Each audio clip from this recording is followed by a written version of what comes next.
అండి. అసలు ఏంటి ఘోరం? అఘోరి బెయిల్ మీద బయటకు వచ్చేసాడు అంటే ఆ శ్రీవర్షినికి చెప్పిన కన్నా ముందే బయటకు వచ్చేసాడు బెయిల్ మీద. ఇప్పుడు చట్టం అంటే ఏంటంటే మనకి కేసు తీవ్రతను బట్టి బెయిల్ ఇస్తుంది. ఇప్పుడు జడ్జి ఏం చేస్తాడంటే ఆయన చేసిన కేసు తీవ్రత ఎలా ఉంది, ఏ రేంజ్లో ఉంది, ఎలా ఉంది అని తెలుసుకుని బెయిల్ ఇస్తారు. అంతే తప్ప అఘోరిని ఏదో తప్పు చేసేసాడు, అఘోరి ఏదో నష్టపరిచాడు ఆ నష్టం చూపించాలి. మనం రిపోర్ట్ రూపంలో పోలీసు వారు చూపిస్తే ఆ సెక్షన్స్ని బట్టి ఆ బెయిల్ వస్తుంది. అఘోరి మీద పెట్టిన సెక్షన్ ఏంటి? న్యూసెన్స్. ఫస్ట్ భార్య ఉండగా రెండో పెళ్లి చేసుకోవడం అండ్ 15 lakhs. ఫస్ట్ భార్య ఏం పెట్టలేదు కదమ్మా. పెట్టింది కేసు. ఏమని పెట్టింది? నేను ఉండగానే విడాకులు ఇవ్వకుండానే వేరే అమ్మాయిని పెళ్లి చేసుకున్నాడు అని చెప్పని కేసు పెట్టింది. అవును. అండ్ ఇంకోటి 15 lakhs తీసుకొని పూజ చేస్తానని చెప్పని పూజ చేయకుండా ఎస్కేప్ అయ్యారు. ఆ 2 కేసులు అందులో ఉన్నాయో లేదో తెలియదు, మనం మాట్లాడుకుంటున్నాం అంతే. ఇప్పుడు ఉన్నాయని మనం ఎలా చెప్పగలుగుతాం? ఆ 2 కేసులు ఉంటే మినిమం 15 రోజులు దాటే వస్తుంది బెయిల్. ఆ 2 ఉన్నా సరే కానీ 15 రోజుల లోపలే వచ్చిందంటే ఎక్కడో ఏదో లూపుకోవాల్సి ఉంటుంది ఖచ్చితంగా. ఎందుకంటే పూజలు పునస్కారాలు బాబాలని నమ్మేవాళ్ళు చాలామంది ఉంటారు.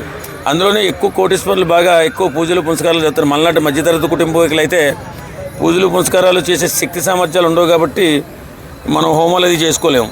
కాబట్టి కొంతమంది తిరుగుతారు. అలాంటి అఘోరి బాబా అని పేరు చెప్పినా, ఒక సాధువు వచ్చినా, లేకపోతే ఒక ముస్లిం పఠాన్ వచ్చినా, లేకపోతే ఒక చర్చి ఫాదర్ వచ్చినా, వీళ్ళ దగ్గర ఏదో కొంత దైవశక్తి ఉంటుంది. ఆ దైవశక్తి వల్ల మనం క్షేమంగా ఉంటామనే ఆలోచనతో చాలామంది డబ్బు ఉన్న వాళ్ళు తిరుగుతారు. ఇలాంటి కష్టకాలంలో ఇలాంటివి అఘోరి భావాలను కాపాడుతూ ఉంటారు. దానిలో పెద్ద విచిత్రం లేదు. అంటే రాజకీయ ఒక వ్యక్తి ఎక్కువ మొత్తంలో ఫండ్స్ ఇచ్చారు అని చెప్పని అంటున్నారు.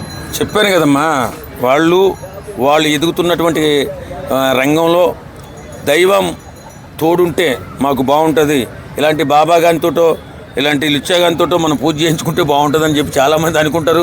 ఆ భ్రమలో బతుకుతుంటారు. ఆ బ్రతికే క్రమంలో వాడికి ఏదైనా ఆపదొస్తే ప్రజల్లో సమాజంలో ఎలాంటి చెడ్డ పేరు వస్తుందనేది ఆలోచించరు వాళ్ళు. నాకు మంచి జరుగుతుందా లేదా, నేను బాగున్నానా లేదా, నా కుటుంబం బాగుందా లేదా, నా రంగంలో నేను ఎదుగుతున్నానా లేదా అనే ఆలోచనలో ఉండి వాళ్ళ బాబాలు ఎలాంటి నీచ ప్రకృతి విరుద్ధమైన పనులు చేసినా వాళ్ళని కాపాడుతూ ఉంటారు. కాబట్టి ఇలాంటి వాళ్ళని ఎంతో కాపాడటంలో పెద్ద తప్పేం లేదండి. ఆ బాబాను మా ఇంటికి వచ్చి పూజ చేస్తే చాలు, నేను ఏవో రాజకీయ నాయకుని అయిపోతాను, సినిమా యాక్టర్ని అయిపోతాను, లేకపోతే ఇంకొకరిని అయిపోతాను, నా కుటుంబం బాగుంటుందని ఆలోచనలో ఉన్నవాళ్ళు చాలామంది ఉంటారు. అలాంటి వాళ్ళు ఇతనికి బెయిల్ ఇప్పించడం ఎంతసేపు. అలాగే లాయర్లలో కూడా ఉంటారు. మనం ఎక్కడ దాకా పోవాల్సిన అవసరం. లాయర్లలో కూడా ఇలాంటి స్వార్థపూరితమైన మనుషులు ఉంటారు. కాబట్టి బెయిల్ రావడంలో పెద్ద విశేషమేం కాదు, అది విచిత్రము కాదు. ఇప్పుడు బయటకు వచ్చినాడు కదా, వచ్చి ఇప్పటికైనా సైలెంట్గా ఉండి తన పని తను చేసుకుంటాడా, లేకపోతే ఇదివరకన్నా ఇంకా ఎక్కువ డబల్ చూపిస్తారా 2.0 అన్నట్టుగా? ఎట్లనే చూపిస్తాడు. ఎందుకంటే ఇంత తక్కువ రోజుల్లో వచ్చింది, పబ్లిసిటీ బాగా వచ్చింది. అఘోరి బాబాగా అంటే చాలా తపస్సు చేయాలి. ఇలా చిన్న పబ్లిసిటీ అయితే బాగా పబ్లిసిటీ అయిపోతాడు దేశంలో. ఇక్కడ ఏదో జరుగుతుంది, ఈ బాబాకి ఏమో మహిమలు ఉన్నాయి, ఈ మన అఘోరి బాబాకి ఏమో మహిమలు ఉన్నాయని చెప్పి ఇతర రాష్ట్రాల కూడా ప్రేమించడం మొదలు పెడతారు. ఇప్పుడు మొదలుపెట్టి ఇటు ఒక దేవుడు అయిపోతాడు తర్వాత. కాబట్టి దీన్ని పెద్దగా రాద్ధాంతం చేసుకోవడం కానీ లేకపోతే దీని గురించి చర్చించడం కానీ అనవసరం. ఎందుకంటే ఇలాంటి బాబాలు నమ్మే చాలామంది నాశనం అయిపోతుంటారు. ఇప్పుడు కొంతమంది పాస్టర్స్ ఉంటారు, అంటే అలా చేయొచ్చో కామెంట్ చేయకూడదు. కొంతమంది పాస్టర్స్ పర్సనల్గా ప్రార్థన చేస్తుంటారు. కొంచెం ఏమో పెద్ద పేరున్న పాస్టర్స్ పర్సనల్గా తీసుకెళ్ళి ప్రార్థన చేస్తుంటారు, కొన్ని డబ్బులు తీసుకుంటారు. అలాగే మన ముస్లిం మత పెద్దలు కూడా అలాగే డబ్బులు తీసుకుంటారు. అలాంటి వాళ్ళకి ఏదన్నా ఆపద వస్తే వెనకాల ఉండి కాపాడేవాళ్ళు చాలామంది ఉంటారు.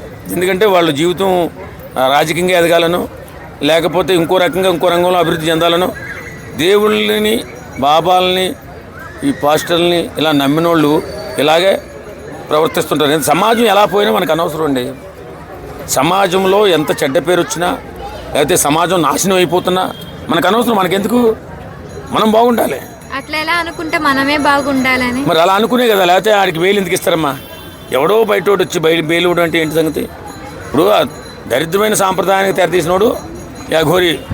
అలాంటి దరిద్రుడికి ఇలాంటి దరిద్రుడు తోడుంటారు. కాబట్టి ఇలా దరిద్రమైన వ్యవహారాలన్నీ సమాజమే పడి చాలామంది యువత పాడవుతూ ఉంటారు. అంతే. ఇప్పటికైనా జనాలకి మీరు అఘోరిల మీద అభిప్రాయం మార్చుకోనని ఏం చెప్తారు?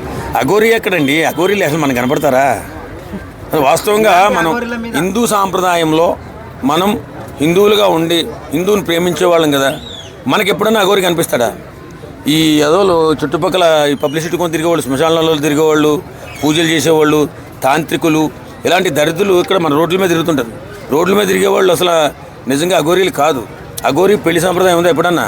వీడు పెళ్ళి అంటాడు, పెటాకులు అంటాడు, రెండో పెళ్ళి అంటాడు. ఇది ఒక దరిద్రుడు. వీడి గురించి పబ్లిసిటీ చేసి మనం సమాజంలో విష సంస్కృతి నాటడమే తప్ప ఇంకోటి ఏమి ఉండదు. అనవసరం వీళ్ళ గురించి పట్టించుకోవడం.